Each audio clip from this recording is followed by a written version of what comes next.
Good evening, everyone. My name is Tara Mitchell and I'm a national convener for Sisters in Crime, an organisation founded in 1991 to share our collective passion for women's crime writing. I am absolutely delighted to welcome you to Crime and Cocktails, our special event for the Port Phillip Seniors Festival. In this extremely unusual year, we're brought to you by the miracles of Zoom. However, this means I'm very happy to be able to share a glass with you from wherever you're seeing us from in the world. Before I introduce our fabulous author this evening, firstly, I'd like to acknowledge the traditional owners of country throughout Australia and recognise their continuing connection to land, waters and culture. We pay our respects to their elders, past, present and emerging, and we're honoured to be able to share in their tradition of storytelling. So, let me introduce B M Carroll. B M Carroll, otherwise known as Ber Carroll, or very rarely as Bernadette, but that's only when she's in a lot of trouble with her mum, was born in Blarney, which is a small but famous village I'm sure many of you have heard of. The middle child of 6, she often retreated from the chaos of family life by immersing herself in books. She does have some very fond memories of the mobile library bus that used to pull up outside their house, and a dozen or so books that she would borrow at a time, and apparently some were quite inappropriate for her age. Ber spent her early career working in finance, but she gave this up when she realised she couldn't hold down a demanding job, be a mother to 2 small children, and write books to contractual deadlines. She now has 9, count them audience, 9 novels under her belt, and the first to be published under the pen name of B M Carroll was The Missing Pieces of Sophie Mccarthy, and the second being Who We Were, which was released just this year, and which has the most fabulous cover, and that we'll be talking about tonight. So please welcome Ber to Cocktails and Crimes, and Sante, everyone. Hello, Tara. Hello, everyone. Now, Ber, I just wanted to start off with the central core of Who We Were is based around a 20-year school reunion. Now, I'm sure anyone who's faced the prospect of a school reunion would be aware of the emotional turmoil it might instigate. But as I understand it, Ber, now you live on the other side of the world, you've never actually attended a school reunion. So I wondered if you could talk us through how you landed on that topic for your novel. Well, that's true. I've never been to a school reunion. I left Cork, my hometown, I think it was less than 5 years after graduating. And even though I've been back lots of times since, I always seem to miss the school reunions. But I live in the Northern Beaches in Sydney, and a lot of people where my children went to primary school had also gone to primary school in that school and also gone to the local high school. So they were always talking about their school reunions in the playground when we were waiting to pick up our children. And I know these people so long that, at the start they were talking about their 20-year school reunions, and then they were talking about their 30-year school reunions. And so my ears would always perk up. And some of those stories kind of made their way back to me about, and there was one in particular, I think, that caused a spark for this book. And it was a friend's husband who was at his school reunion, and this man came up to him and shook his hand and said, "I want to thank you." And my friend's husband said, "Oh, what for?" And he said, "Well, if it wasn't for you, I wouldn't be here today. I was in a really bad place in high school.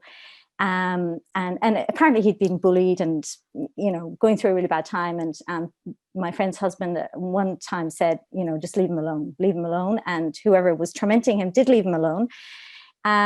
And he said he was planning to do something really bad. And if he hadn't said this, then, who knows what would have happened. And the funny thing was, my friend's husband has no recollection of this event whatsoever. And so it struck me as being very poignant. And it was just one of the stories that I heard in the schoolyard, and fed my fascination with school reunions. That's fair. So it sort of sparked the idea. And how long from it do you remember from that comment that you overheard until you started to form the idea of the novel and start plotting and planning? Quite a while. There was a few other things as well that kind of fed into the idea. One was when that particular local high school got bulldozed. And my children were very young at the time, and you know how they're fascinated with bulldozers and, you know, construction. I would be walking past with my pram, and I would, you know, have to stop and look at the construction with them. And just that image of those classrooms collapsing in on each other really, you know, resounded with me, made me think about, well, some people are going to be really, really, really sad about this, but maybe there's some people out there, you know, who won't be sad, and, you know, that institution might not have been a very happy place for them. And so that got me thinking. And then there was one other fairly major thing with my daughter, which was the real spark for the book. And that was when she was at primary school, and like a lot of schools, she got a lovely yearbook at the end of the year, and each child had their own page in this yearbook, you know, saying, you know, what their favorite subject was, what they wanted to be when they grew up, and et cetera, et cetera. And so we got the book home, and we very excitedly opened her page, and there was her photograph. And then I read that maths was her favorite subject, which I was very surprised, you know, to find out. And then I read down, and I found out that she wanted to be a mechanic when she grew up, which was frankly not true. And what had happened was the boy next to her in the alphabet had his entry duplicated under her photograph. And yes, so the school were very apologetic, and they issued us with a replacement page. And English was her favorite subject. But what she wanted to be when she grew up was actually just as astonishing, if not more astonishing than a mechanic. It was a marine biologist. And this is a little girl who's wanted to be a teacher since she was, you know, 2 years old. And I said, oh, where did the marine biologist come from? And she said, oh, it just came into my head in the day. And it really made me think about, you know, do we ever become who we think we'll become? And this whole idea of there's a snapshot in time, and that snapshot in time could be very representative, but at the same time, it could be completely not representative of that particular person. So, and that is the backbone of who we were, because there are yearbook extracts at the start of the novel introducing each character. Yeah, which I absolutely love. It's just a nice little way to get to know the characters. Now, speaking of characters, we did speak before that you have a bit of a penchant for putting lots and lots of different characters into your books. Now, Who We Were has 7 different perspectives. Thankfully, it's all written from the third person, so you're not trying to get inside each person's head individually. But how did you manage to be inside the head of 7 different people and how they would interact while you're writing the novel? With a great deal of difficulty, Tara, I have to say. And I was very aware that it was too many characters, and each of those characters had to have, you know, their own friends and family. They had to have a realistic life. So obviously there were extra characters that came with each character. But I couldn't figure out how to portray an 80-odd cohort without at least touching base with 7 of those people. So I kind of felt it's either this or, you know, not at all. Otherwise, it's not going to feel like a school reunion. It's going to feel like a small group of friends instead of a bigger cohort. And so when I wrote it, I was very much able to keep track of who was who and what was happening.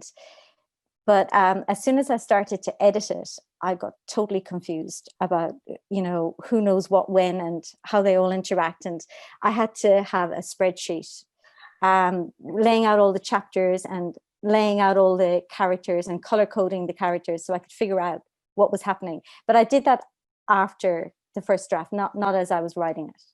Okay, interesting. So that was your roadmap, as it were, after the fact, when you after the fact, because I think when you well, for me anyway, when I'm writing, I have there's only one version of what's happened, and I know what's happened. You know, I don't forget what's happened, so because I'm writing it. But when you're editing, you do forget because things have changed, and you've changed things around, and you put something a bit earlier, you know, and you've changed that around, and it's much harder because you're no longer fresh to it. You've read it before. So you can really make some very bad mistakes when you're editing a book with that many characters and, you know, who all interact with each other. And it's really easy to make a mistake. So I find the spreadsheet helpful after I've written the first draft. Sure. yeah, but I have promised myself that I will never write a book with 7 perspectives again. Sophie Mccarthy also had 7 perspectives. Actually, now you're going to be horrified. No. I was just saying, I thought I heard a podcast, you saying on a podcast after you'd written Sophie Mccarthy that you would never ever write a book with so many characters again, and we now have one with 7 characters in it. I know. Yeah, but this time I really have learned. The next book that's coming out really doesn't have that many characters. I've learned my lesson. I'm sure you're relieved. So with some of these characters, obviously there's a very famous saying in the literary world, you have to kill your darlings somewhere along the line. Was there any character that you did create and you did have to cut, and it broke your heart to cut them out? Not in this book, actually. So when I sent this book in, I was fully expecting to, be told off, but I wasn't told off. But with Sophie, I had to kill 2 characters, and that was originally 9, not 7. So that hurt, because it was the worst type of edit possible. The editor said, "Oh, can you get rid of these characters, but can we still hear their thoughts, because they're really good thoughts on the matter?" And I was like, "Well, no, you can't, because their perspective is gone. No, you can't." And so it was really, really difficult to get rid of those 2 characters. So with Who We Were, I was so relieved that the editor didn't want to chop characters out, because I would have found it very hard to tell the story, as I said, in a believable way, because a cohort is a big group of people, and really 7 is a very small slice of that, and to make it smaller felt that it wouldn't be authentic. Absolutely, yeah. I think the right decision was made there, having read through it. Now I know that you grew up as one of 6. And in this book, there's a lot of interactions, particularly with Annabelle's kids, that are just adorable, and the way they look after each other and interact with the adults. So how much of your childhood is in these books, and how people interact with in the characters? I think not necessarily my childhood, maybe my children and my family life here is there a lot. And I think you might be thinking about Grace's children, because her children are very much nicer than Annabelle's children. They are, you're right. Annabelle's children are not very nice at all.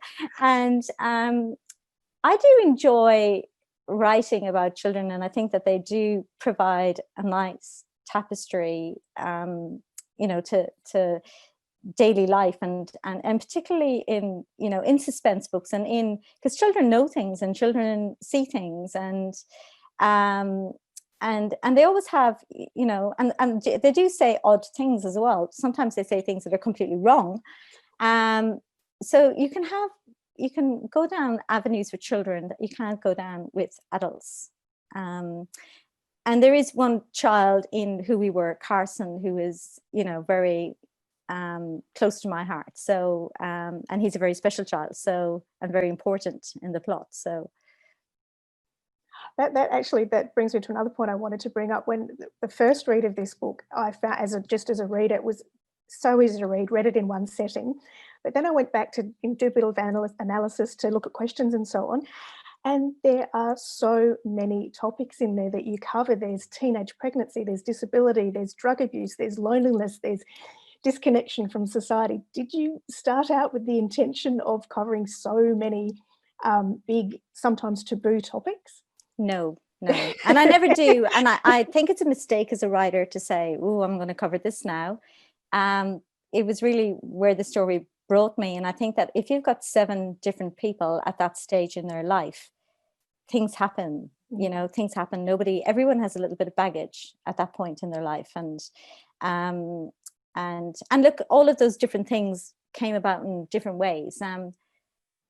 Carson, who has Down syndrome, his character was born. Actually, I was at Homebush Athletic Centre and watching my son run, and they have special events, and there was a special event on, and one of the mums of the kids was really exasperated with her child, because and he wasn't running very fast because he was a disabled child. And she was like, "Well, he's not doing well at all today. He's not, and her ambition and her, I guess what she wanted for him. And it really made me stop and think. And that's how I thought about Carson and researched Carson. So he did come from somewhere. Some of the other issues are just life. They're things I just see around me and I see in families around me. And I think most of us, when we get to our 30s and 40s, are carrying some baggage. Some more than others, I would suggest. Yeah. Yeah. Now, you're mentioning Carson. Now, his parents, I think Zach might be the one who changed the most from high school, or seemed to, I guess, come to some form of redemption. Would you say that's one of the biggest themes in the book? Because a lot of people seem to get somewhere they're wanting to go. Yes. I mean, I think, you know, and I think with high school, you know, there are people who change, and then there's people like Annabelle who don't change, and she's proud of the fact that she doesn't change. You know, if you weren't in her inner circle then, you're certainly not in her inner circle now. She's not, you know. But Zach, to me, I know a lot of boys like Zach, you know, really cruel, very glib, but really they have a good heart underneath it all, and sometimes they just need to get past that awful stage and turn into somebody good. And I really enjoyed writing Zach, actually. And he still wasn't entirely good. He still needed his wife to stabilize him and, you know, bring out the best in him. Yeah, absolutely. Another thing that I absolutely loved about this book, that there are so many red herrings and misdirections, and every review I've read of this book and every podcast I've listened to, the interviewer or reviewer says they had no idea who done it in the end. Came as a complete surprise to me, which is wonderful as a crime reader, that you can still be surprised. So how do you balance leaving all those little breadcrumbs without giving too much away to the reader? I don't actually know. I don't know, like, because this is just my second book in this genre. So I was second guessing myself a lot. All I knew in my heart was that if I didn't know who did it, the reader couldn't know who did it.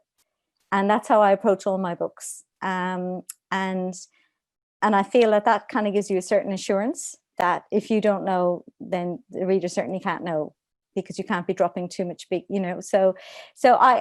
And then I guess because I'm quite mathematical, and, you know, and that when I did go back and analyze what had happened, where and what chapter, I was able to see, well, the reader should know this now. And actually, that was one of the things I put in there in that spreadsheet. The reader knows this now, and the reader should be looking this way now, and they should be looking that way. But it's something I put in afterwards, not as I was doing it. As I was doing it, was just all coming from, okay, well, oh, that's bad. That I didn't think that was going to happen. And oh, that's really bad. And that's what I like about writing. I have no idea really what's going to happen from a day-to-day basis. So I take it from that you're very firmly in the pantser camp of writing, rather than very firmly. In fact, I thought I was kind of letting, you know, the side down when I did the spreadsheet. You know, people might start thinking, oh, she's a planner, but it wasn't. Planner. So yeah, I'm a post planner. I'm a post planner, or else I'm somebody who gets very confused in editing. And I find with my earlier novels, they were so much easier to edit, because there was not this, you know, like my earlier novels did have an element of intrigue, but it was it wasn't a red herring type of situation. So I was very clear about, when I made an edit, the effect of the edit. Whereas these later novels, when you make an edit, you know, there really is a big ripple effect from that edit. And I think that's one of the biggest learnings I've had from writing suspense, is how difficult it is to change when you need to change it.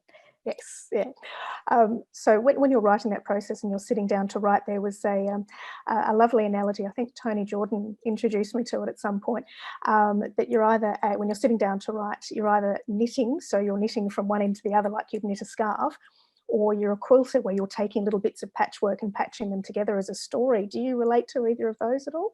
Yes, I would say yes, both of them. I think that's a really lovely, yeah. I mean, writing is it's a very odd thing. It's really hard to describe what happens. And sometimes I find what happens changes, you know, as you become better. I guess as you produce more books, what happens changes too. And I've definitely become more efficient in that I can write a book faster than what I was able to write a book when I started off writing.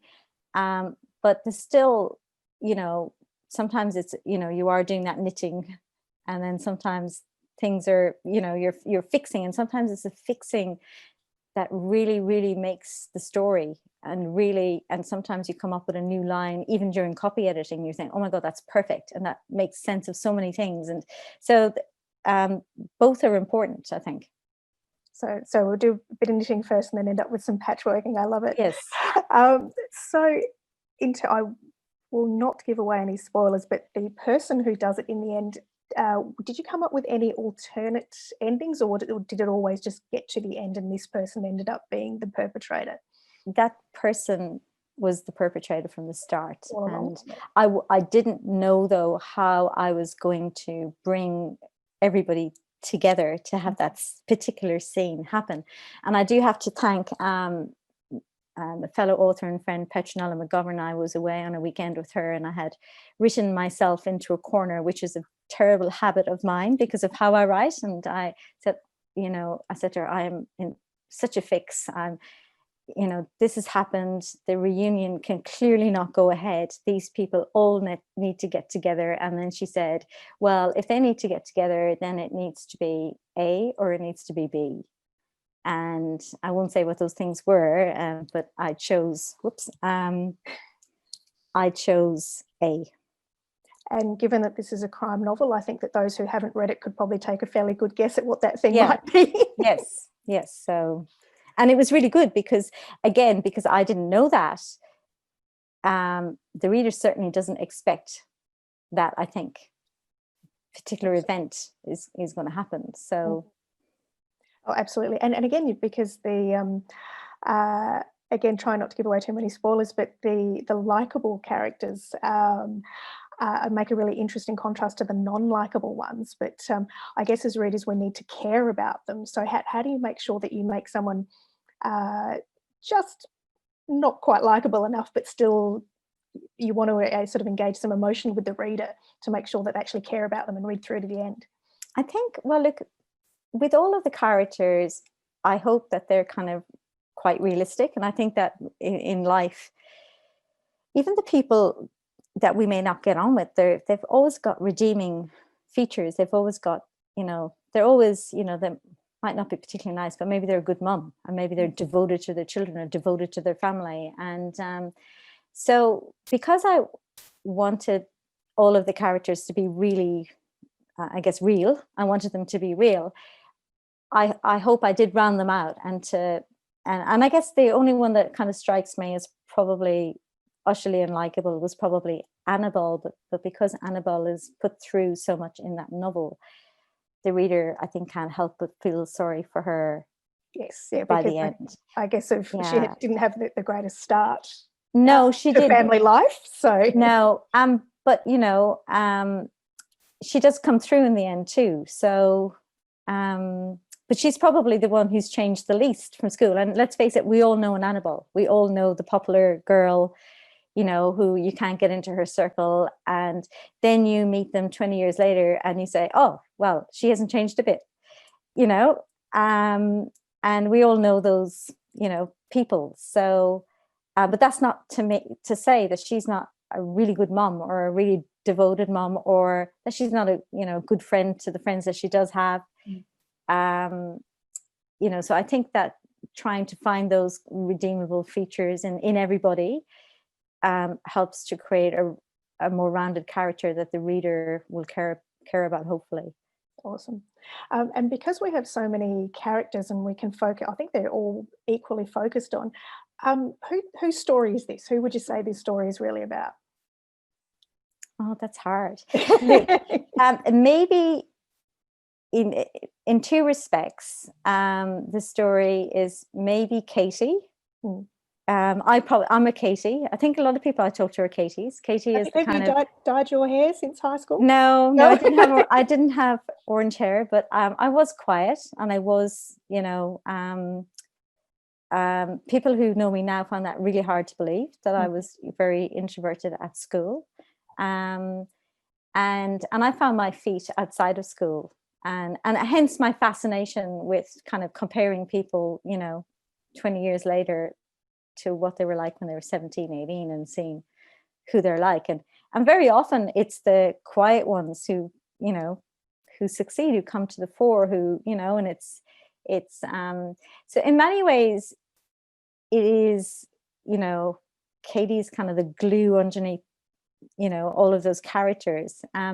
But the one other character to me that was very important in it all is Robbie, and writing the story of, and this always seems to be, sadly, males more than females, whose lives never launch for one reason or another, who kind of fall through the cracks. And the reasons they've fallen through the cracks, and the things that happen in high school that feed into those reasons for why they fail to, have a career or have a family life, or, live what we call a normal, balanced, rounded life. Yeah. So he was very much on my mind as well while I was writing the book. And is that a message you'd like people to take away from reading the book? Is to be nice to the Robbies in the world? Yes, that's one of the messages. And the other message is, everyone changes and we grow, and we're, even the kind of more shallow characters in this book grow. And I think that would be another really resounding message, that you're not who you were when you were 18. Of course you're not. Let's certainly hope not. I hope not. So I wanted to ask you a few questions about your writing life and your life in general. Yep. So we did learn in the introduction that you had a bit of a hectic family life, Yep. and there was a comment about some not entirely age-appropriate books. So I'm curious to what those books were and how they shaped your writing career. Oh, I'm quite embarrassed to say what those books were. I was 10 years old when I read Thornbirds. Which my mom didn't find out until a couple of years ago, because I used to take all the books from her room. So we had this mobile library bus that would pull up outside our house in Blarney, and I would go in and get my age appropriate books. And then my mom had 6 children, so she was always hugely overly ambitious about how much reading she was going to get done. She got very little reading done, but she had this big stack of books in her room that when I used to read a book a day, and then I would go into her room and start reading her books. And of course, with Thornbirds, I really bit off more than more than I could chew. I was only 10 years old, and I can't tell you how much that book shocked me. Another book I remember reading when I was very young was Woman of Substance, which was also very shocking. And all of the Maeve Binchy books I read when I was quite young. I loved those books though, because I remember one of those books, Echoes, was the first book I cried, because I could not believe it had a, sad ending. Could not believe it. So yeah, thanks to my mum, I was very well versed in those kind of big epic books of the time that were very popular in the early 80s. Oh, wonderful. So how are they influenced? Because I know that before Sophie Mccarthy and Who We Were, you were what some people disparagingly call chick lit, writing, I guess, more of the romance side of things. So was that where that seed came from, reading those kind of big epic novels? Maybe. I was probably never quite regarded as romance, because apparently I didn't have enough romantic stuff happening in the books to be called romance. Best thing about writing crime is that I don't have to write romance. I tell you, it's great. There's a tiny little love story in there. There's just very tiny. I'm telling you, as the books go on, there's less and less. So I'm getting more and more cynical. But I think what I loved about those stories, I loved the Maeve Binchy storytelling. I loved her big epic stories and her stories about families. And the early books always had an element of intrigue, though. And at the time, because, female fiction, the editors were, dampen down the intrigue. Why doesn't the reader know this? Why are you springing this on the reader here and then? So I did always want to kind of hold something back. And I think as the books went on, what I was holding back, became more and more, and the romance got less and less. And I guess that there's also a bit of a transition where you went from writing under Ber Carroll to B M Carroll. Yes. Did that bring you a change of audience as well? Do you think the same people who are reading Ber Carroll novels will be reading B M Carroll? Yes, I do. I think a lot of my readers came across, because you see, my B M Carroll books are not hardcore crime, really. I call them psychological suspense. So they're still very family-based books, which I think make for the best psychological suspense, because I like the idea that this kind of stuff can happen in ordinary families and ordinary lives. And so I think those readers, you know, they pick it up, and I think a few of them were scared that it was going to be a scary book. And then when they read it, well, actually, no, that's not scary. And I can really see a lot of my life reflected in this. And really, I think that's what readers want to see. They want to see. So I did bring a lot of readers with me, and I did gain new readers. I gained quite a few male readers due to the BM. Yeah, so that was nice too. So that's an interesting point that you bring up, that do you think there is a difference between male and female readers? Do you think male readers are more likely to read something if they either don't know the sex or think it's a male? Yeah, I think so. But also maybe they're more attracted to the type of book, in fairness. You know, they're probably not attracted to female fiction or domestic, you know, stories or romance or whatever category I fitted into before. There probably are more attracted to suspense. So I think, but even beyond the suspense, I think and that's not something to quibble about, because we need to read something that we, you know, resonates with us. So if a male author resonates with them, fair enough. Or if an author, and anyway, in fairness, nobody knew what Ber was anyway. If my novels didn't have a very obvious sort of female type cover, my name caused a lot of confusion. For a 3-letter name, it caused a lot of confusion. So going to BM was actually quite a relief. So reducing those characters again, I like it. I know. Now, a lot of your previous books, they were either set in Ireland or sort of transitioned between Australia and Ireland, but the last couple of books have just been completely set in Australia. So what's prompted that change to move countries? I felt I'd explored that connection between Ireland and Australia as much as I possibly could have explored it. I wrote 7 novels like that, and I think I looked at every single angle of why somebody would want to move from one side of the world to the other, and all the reasons. And I really enjoyed exploring that, because it is, you know, I found out a lot about my own motivations and other people's motivations. But also I felt that I'd done that enough. And also it coincided with, I have now lived in Australia for slightly longer than what I lived in Ireland. So my memories are just not as sharp as what they were. And Ireland has changed in the 25 years that I've been living here. So I feel you know, to write the story, you know, you need to be authentic, and you need to be able to reflect the setting well. And I'm just not as confident now writing a book set in Ireland. But on top of that, you know, I'm not as confident about, you know, how much, you know, whether I can reflect all the changes. And also because it's suspense, it didn't need to be. You know, it didn't need to be. With suspense, your characters need to be close together, and whatever is happening, distance will dilute what's happening. So having the characters in the one city, in the one place, is, you know, I read a really good book recently, and it was set off the west coast of Ireland. The author is evading me, Lucy Foley, The Guest List. And it's just one island, a very small island, and I don't know, however many guests for the wedding, 20, 30 guests. And that is the perfect setting for suspense, because everyone is there, there's nowhere to go, and there's no distraction from the tension, really. There's no getting away from the tension. So you know, the fact I'm writing suspense also sort of negated the need to have 2 separate locations. Makes perfect sense. Now, you mentioned being more confident in your writing now, and I also note that you mentioned another Sisters in Crime member, Petronella, earlier on, and I also understand you're quite close with Liane Moriarty. Now, as a writer, how valuable is that kind of relationship with other writers, that you're able to bounce off each other professionally and also give each other support? Look, it's wonderful, because writing is, as all writers would know, really, really lonely profession.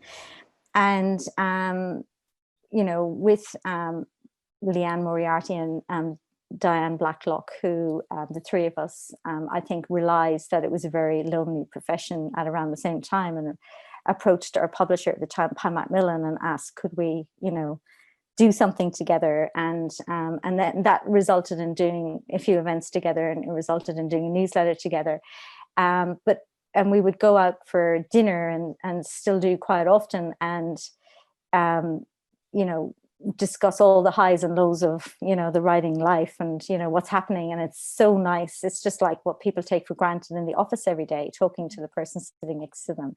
So it's really lovely to have that. And I actually met Petronella through Liane, and then her son ended up going to school at my son. So I had the great privilege of being able to stand on soccer lines and be able to discuss book plots. And, that is a rare privilege. It's a rare privilege. The good thing about Petronella is that she did do some editing in her previous life. So occasionally I do send her, some editing questions, which I did this week because I've been copy editing the new book and driving myself crazy over colons and semicolons. So she's one of those really good friends who doesn't tell me, go away.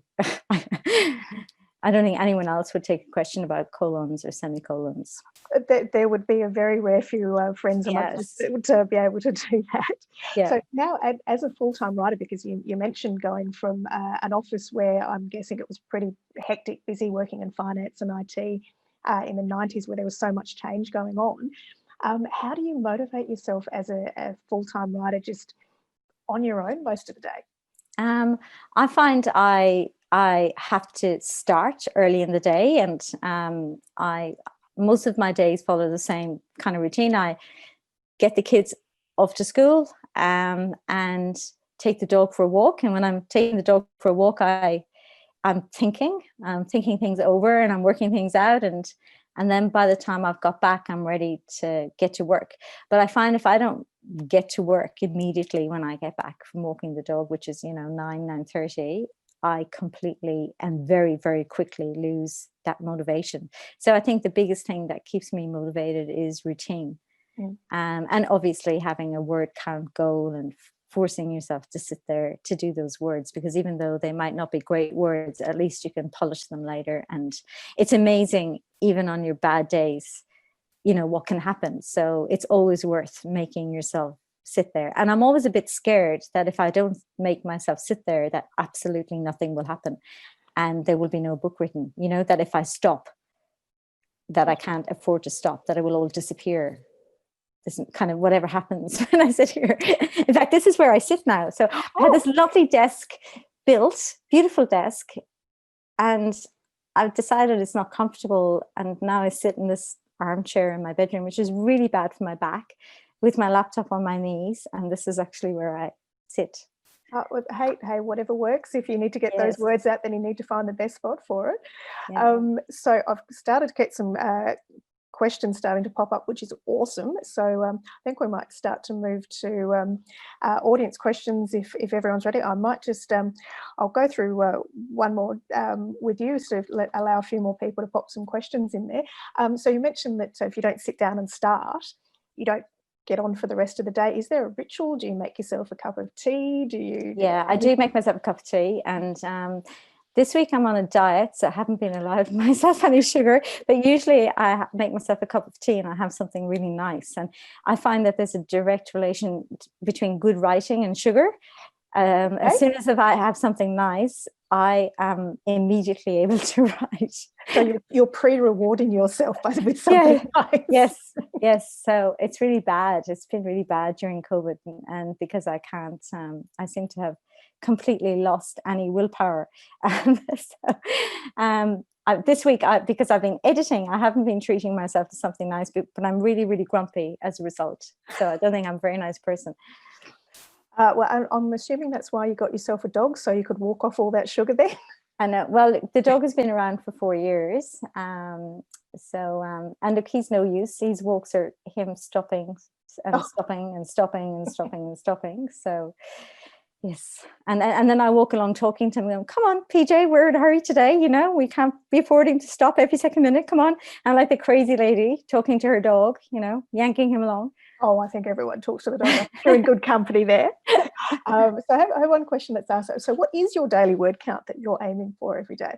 It's just 1,000 words, which is not that much, but some days it's really hard to get 1,000 words, especially if you've deleted 500. So is it like that? There's a theory going around that rather than motivating yourself to do 1,000 push-ups, you just get yourself to do one. So it's almost like that. Oh, just 1,000 doesn't sound like much, but once you hit it, it's really motivating, and you keep going. So, well, I should have said what I do when I start is I read what I did yesterday, and usually that involves hitting the delete button a lot, and that's how I normally start behind my word count. So then I have to work extra hard to be able to make up what I've lost, plus write the 1,000 words. So starting from behind the finish line, as it were. Yes.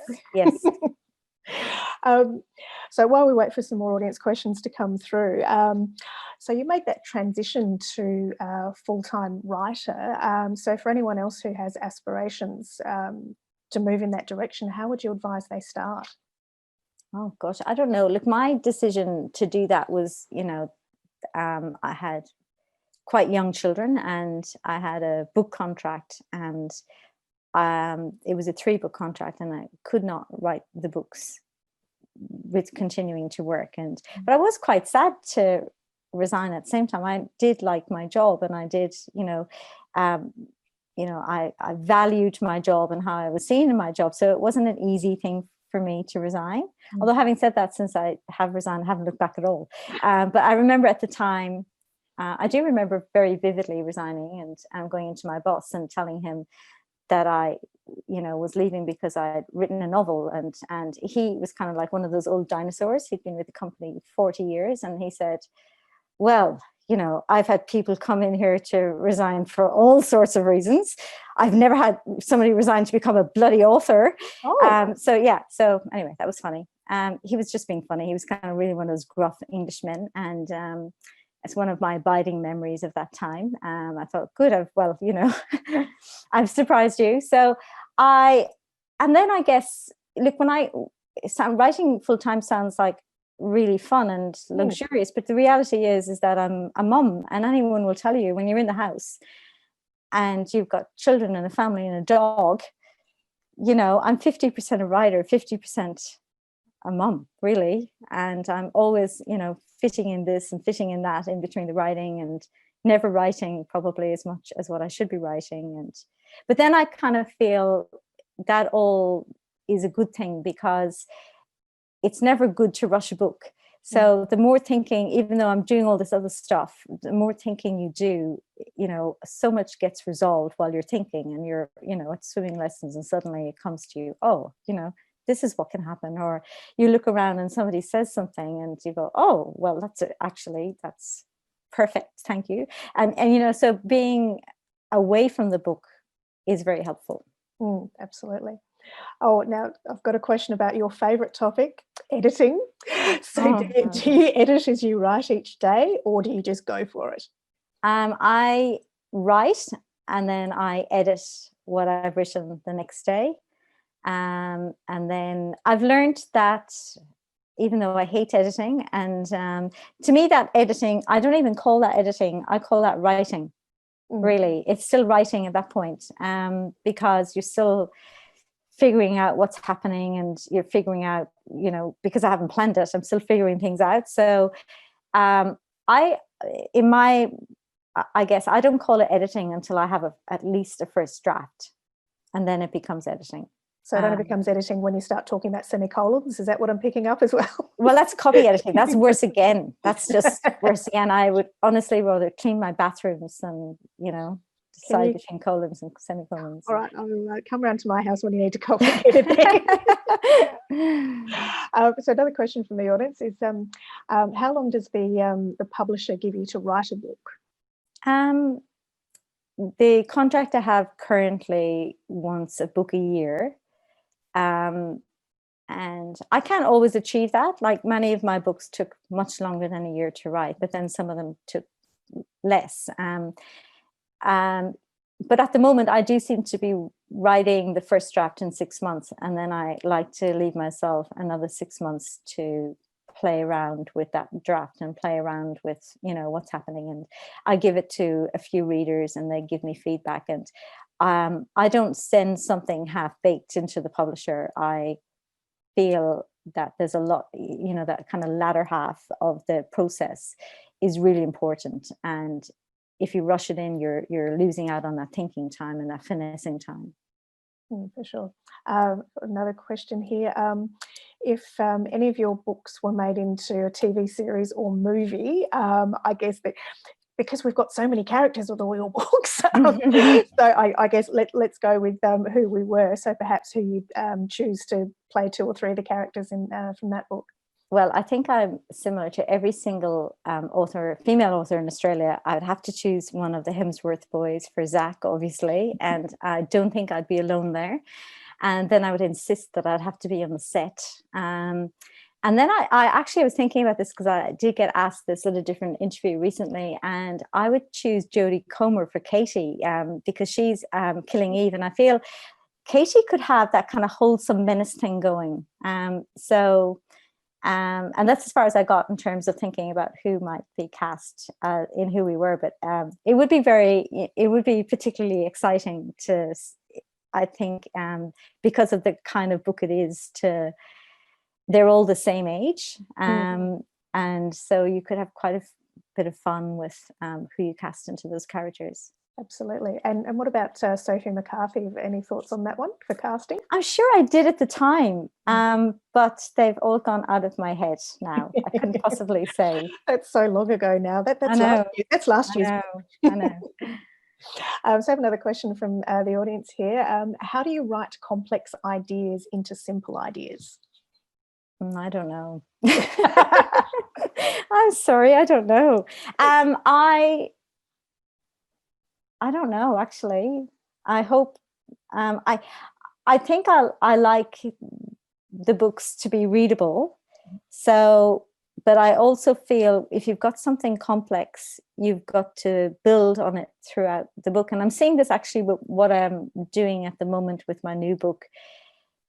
There's something that's mentioned early on, and then it's mentioned in a bit more detail, and then it's mentioned in a bit more detail. And then, so instead of going wham bam to the author, here's 2 or 3 pages of a really complex issue, when you build on something and it reappears over and over again, the reader really starts to feel the issue, because they think, oh, this is still there, and this is still bothering this character, and it's not going away, and it's getting worse. And I feel that if you build it up slowly, that's a way of dealing with it in bite-sized pieces, and you take the reader with you. Actually, wasn't a bad answer, considering. I was going to say, that's pretty good for someone who started off with, I don't know. And this is being recorded too, so you can refer back to it later. Okay, good. So another question from the audience here. What's the strangest thing you've ever had to research online for your books? Oh, God. So many things. Honestly, if you looked at my research history, it is hilarious. Look, I mean, Who We Were required all sorts of research, because it's 7 characters who needed 7 different professions. There's an air flight attendant there. There's and that involved me ringing my nephew and asking him about medical emergencies and this, that, and the other. And there's a GP there, and there's it was really hard because everybody had to have a life. I even ended up ringing my electrician going, well, when you're at work, what happens? And he was such a minor character, and so, but I don't think there's anything odd. I did have to research, but I can't say what I had to research because it's in the climax of the book. And that was a pretty gory thing to have to research. And with my current book, it sounds really bad and I might be giving something away, but I've researched how long it takes a body to defrost. So if somebody looked at the search history, and I think that's a case for many novelists, we have some very strange things that we look up, and thank God for the internet, hey, because if you had to go into a library and say, well, can you find out for me how long it takes for a frozen body to defrost, then yeah, I'm sure you might get some strange looks. Yeah, yes. It's all right. We're sisters in crime. We're amongst friends here, so yes. that's all good. So I have another question here. How do you juggle so many characters, and do you have a favourite in Who We Were? I think possibly Katie is my favourite, followed by Robbie. Awesome. Not a likely favorite, but I did love writing Robbie. Well, it's a bit more complex, I think, and just having that sort of, Yeah. he's more of an outsider than the others. So I guess it would have been more interesting to write. So another question from the audience. I'm interested in your spreadsheet, as am I. Thank you for asking. Is it just a checklist or some kind of evaluation tool? Could you talk us through that? Well, it's if I was very techie, I could pull it up, but then God knows what else I would pull up on my computer. Actually, because I'm using my daughter's computer, I certainly don't want to be pulling up random files, but it's a breakup by chapter, and I think there's 50, 60 chapters, and then it says, well, whose perspective have we got? And they're all highlighted in different colors, so I can quickly see there's Zach, there's Zach, there's Zach. And then I have what the word count in the chapter, and then what has happened in the chapter, and then I have color coded what has happened as to here's a light hint, or here's a heavy hint, or so you can see some of the reader's thoughts as they go through, and that's all color coded. So, but it's not very sophisticated, like it's only 5-6 columns, but for me it really helped keep track of what was in the reader's head more than anything. Awesome. So just on that, I've used Scrivener a little bit, not a lot. Have you thought about any of those kinds of programs? I don't know. No, I haven't. I never felt the need to. And I kind of, when I look at many authors who do it, I'm really impressed. But then I think, well, what I use is not particularly complicated anyway. I just use Microsoft Word and in the last 2 books, a little bit of Excel at the back end of it, and that's been all I've needed. So but I've always admired people who use sophisticated technology, and always think, oh, maybe if I was a bit more techie, I'd be using something more sophisticated. It is a bit of a steep learning curve, I have to say. So another question that's come through, what can you tell us about your next project? So my next novel, the one that's being copy edited at the moment, and the one that's making me grumpy this week because of the colons and semicolons, is called You Had It Coming. And obviously my books are getting a little bit darker because somebody dies in the very first chapter of this book, so and the question is, did they have it coming? And in actual fact, a paramedic is called out to this attempted murder. The person isn't dead on the very first page, and is treating him. He's very badly wounded, and because she's so focused on treating him, she doesn't really properly look at his face. And when she does look at his face, she realizes that she knows him. And there's that whole question about, do you try to save the life of the person who ruined your life? That is a fantastic premise. I'm very much looking forward to reading that one. So another question we've got coming through, you're organising a literary dinner party. Which 3 authors, and they can be alive or dead, would you invite? Okay, well, I won't invite my friends, authors. I'm really sorry, friends. I'd invite Lisa Jewell, who I'm a bit obsessed with at the moment. She's the author of The Family Upstairs and The Invisible Girl, and I love her. I love her characterization. I love her, so she, writes psychological suspense, but really good family stories that, I find so believable. And I really, really like her. I would invite Marion Keyes, and because I feel I would become best friends with her if I met her. And because she strikes me as, because, she's from a big family, I'm from a big family, and I think we could tell each other family stories, all night long. Okay, so a third person. I'm probably not giving this the thought that it really, really, really deserves. Well, that's what you'll be prepared for next time you're asked these questions. And then I think I would invite Liz Nugent, who's another Irish author who writes really very, very good books, and probably has written one of my favorite books, Unraveling Oliver, which I loved. I thought it was the perfect psychological suspense, where you felt you loathed the main character, but you perfectly understood why he did what he did, and you actually felt so sorry for him by the end.